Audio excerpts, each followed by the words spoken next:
Hi, my name is Rebekah Ricks. I'm here at the Homeschool Connection, where our goal is to connect home and school. And on our weekly broadcast, The Brew, and The Brew is a mixture of people, events, or things that come together to form a more potent whole. And we want to make your whole a whole lot better. So I'm here with my brew, with my brand new awesome coffee cup that a friend just sent me. It says Oklahoma is my happy place. And in case you didn't know, I'm originally from Oklahoma. And one of my great friends gave it to me that just happened to be traveling through this summer. So I have to use my awesome new thing. But not to confuse anyone, we actually are in Florida where it is very hot. But I am originally from Oklahoma, so I get to show off my new cup. Okay, so today we're going to be talking about how to teach your students to work independently. And I can't tell you how excited I am to talk about this, because this is one of the vital things I think all teachers, parents, everyone everyone can use and needs help with. I mean, I get asked this a lot, and people talk about it a lot, but how to get your students to work independently, because it really is one of the barriers, or one of the things that can stop us from learning, that can stop a student from progressing. And most students are capable of working independently. They just need to kind of do it. They need to pass, I like to call it the Goldilocks test, the three bears. They have to pass. It can't be too hard. It can't be too easy. It has to be just right. And sometimes it's hard to teach something that's not too hard or not too easy, that's just right, kind of like Goldilocks does. So it has to be really important to get them to work independently. But you have to remember that they have to be taught. Most students have to be taught how to work independently. Now, usually you'll get that one or two self-motivator, self-achiever who can. But most students have to be taught how to do it. Sometimes it's not a skill that you just learn. It's kind of like tying your shoes. It takes a few times to learn how to tie your shoes. It has to be taught. And so you need to be how to do it. You have to be explicitly taught with very, very detailed. And sometimes when they do this, they're going to fail at it. But you have to fail at it and go ahead and coach them through this failure. Okay, so they can be taught how to work independently, but instead of just saying, okay, go over there and work, sometimes we have to do it. And it is a process to teach them. Kind of thinking of it as if you get a new puppy. So we almost got a new puppy. I really wanted to get a new puppy this week. I just got back from my sister's house, and she has a whole set of new puppies. Oh my goodness, and they're super cute, and I really wanted one, but I just couldn't do it now. If they were already trained, I could do it. So you kind of have to think of it as the same way. You have to train a puppy. We have to teach them and teach them and teach them. So my number one thing I would say, if you're trying to teach a student to work independently, is really set very clear expectations. Sometimes a chart with your expectations. If I was in a classroom, I would definitely have a chart. You can do this now. I call it the daily 5. So when I was teaching in a classroom, you have your daily 5. You tell them, you teach them, you show them, you post it, you practice it, and then you reinforce. Okay? Tell, teach, show, post, practice, and the number 5 would be reinforce. So you've got to be able to know that this is not just going to happen. It's a reinforcement every day. Be very explicit. Be very detailed in what you want them to know. Tell the student exactly what you want them to work on independently. Okay? Tell them specifically, okay, I want you to finish this page and finish these 3 problems. Okay? Put it on a board. Write it down somewhere. This is exactly what I want you to get done. And then you can model it. If you're going to teach it, then you need to model it. Show them. Okay, so when you get done, it looks like this. Okay, so maybe you're having them write their spelling words and you've already told them exactly how the paper is supposed to look. Or whatever it is. Make sure you tell them and then show them exactly what it looks like when you have them done. And then maybe when they do it and they do it wrong, because that will happen, then you have to say, okay, here's what you did wrong. Let's fix it. Okay, and then practice and practice. Okay, I want you to do these 2 problems and practice. Now, I am a huge believer. I love charts. Okay, I'm like a chart for everything. I'm like a stickers. So I'm like a sticker queen. I love having a chart and having stickers. So each time they do it, make a chart to track their progress. Okay, so maybe you want to start on something and you set a timer for 2 minutes.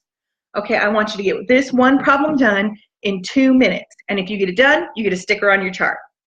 That's all they're doing of independent work on day one. Okay, maybe it's an older student and you know that they can get this back of this page done. You know that in 10 minutes they can get these 5 problems done. So of course you want it to be an achievable goal. So you set the timer. I'm going to set this timer for 10 minutes and I want these 5 problems done. And when they're done, the timer goes off. If you have them completed, you get a sticker. If you have them all completed right, so that they didn't just write down wrong answers, then you get another sticker. Or if you have this done in this amount of time, that's great expectations. A specific thing done in a specific amount of time. So you can do really simple things with stickers. It can be fun. I've done it before where I made like a little cityscape and I got superhero stickers and then they got to add their superhero stickers to it. You don't want to make it so much that they get them a whole bunch, or you can do little stars. You know, the little packs of star stickers, and there's like 5 different colors, and once they do it, they've gotten 20 stickers, they get something from the prize box, or however you want to do it. But stickers really show that the progress that they've made. Set it. Really hold them accountable. So this is the most important part as a teacher, as a parent. Hold them accountable. Be almost ruthless. Be super picky. If they don't follow the rules, and stop the time and try again later. Okay? They, you know, sometimes it's all they can handle. But a lot of times we're not picky enough. We don't set our expectations and stick to it. So I expect you to get this done in this amount of time. And if they don't do it, then you got to go back and reteach them how to do it. So when it starts to slip or fail, then you have to reinforce your expectations. Reinforce and say, okay, you had 10 minutes to get these 5 problems done or these 3 problems done. Oh man, you didn't do it. You knew that I wanted you to do that. Okay, you can do that. So really get it. So I used to like to really use the little tiny packs of sticky notes, and I would get them in different colors, or you can use little tiny packs of colored paper, whatever you want to, however you want to do this, little packs of whatever. And if they have a question on something and they can't do it, okay, because I know kids who are, they get stuck on a problem, they won't move on. So I would let them take a little piece of red paper, just a little piece of red, and then they would put it over that problem. That means they got stuck. So if I'm walking around the room and checking on them, okay, I knew they got stuck. So if you do it, put a red piece of paper on it and move on. If you get stuck, great, keep moving on. Don't let them stay on that problem and get stuck. Don't let them stay where they are and get stuck, because I'm the student who's like, oh, look, oh, number 1, I don't really know how to do this. I think I'm doing this. Oh, look, there's a bug on the wall. And then I'm all over the place. And then I just space down and I'm not paying attention anymore. So sometimes something like that will really help them. You know, then you can kind of build up and make the time longer, depending on your age group of how long you want them. And at some point, you're going to have to start making that break and that push. And it's really hard to make that break and that push. Some kids hit it about 4th grade where they have to hit it, some 5th, some 6th. It just depends. So, and then remember to hold your student accountable. This is super important. One of my favorite sayings of teaching is don't expect what you don't inspect. Hold them, collect everything. Even if you don't always mark it, even if you don't always grade it, make them think you are, okay? You know, because they're not going to work hard on something that you're not going to grade if you're not going to check it. I mean, us as adults kind of do the same thing. So remember, here's some kind of some final thoughts, some final things to do that is to wrap it up is, you know, no excuses and no buts. You know, this really works. I've done this lots and lots of times with 5th and 6th graders, 98% of the time. You know, generally, if they're not working independently, it's not the students, but the teachers' expectations. We haven't been specific enough in what we want them to do, what they are accountable for. Sometimes that can be confusing. And so when you're doing this, kind of be a little critical of yourself and ask yourself if your words and your actions are really consistent, if you're being specific on what you want them to do. You might be unknowingly not being as specific, not being as structured as you want. One of the best things that ever happened to me was the fact that I had to do almost a whole semester in kindergarten. So I have a degree in high school education, but I did a whole semester in kindergarten, and it was a second semester, and the teacher had already trained them, but she was so good at being specific on it. So make sure, to kind of reinforce them, make sure you hold them accountable, set time limits, and slowly build the time limits up.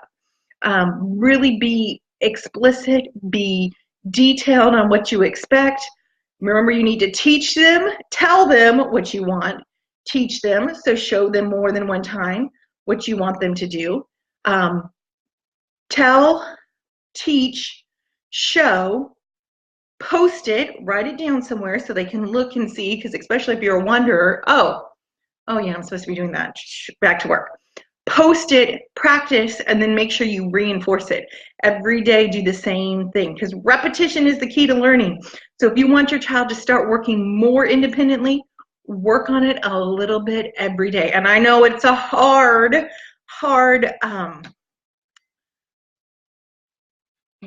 habit to break, because they become dependent.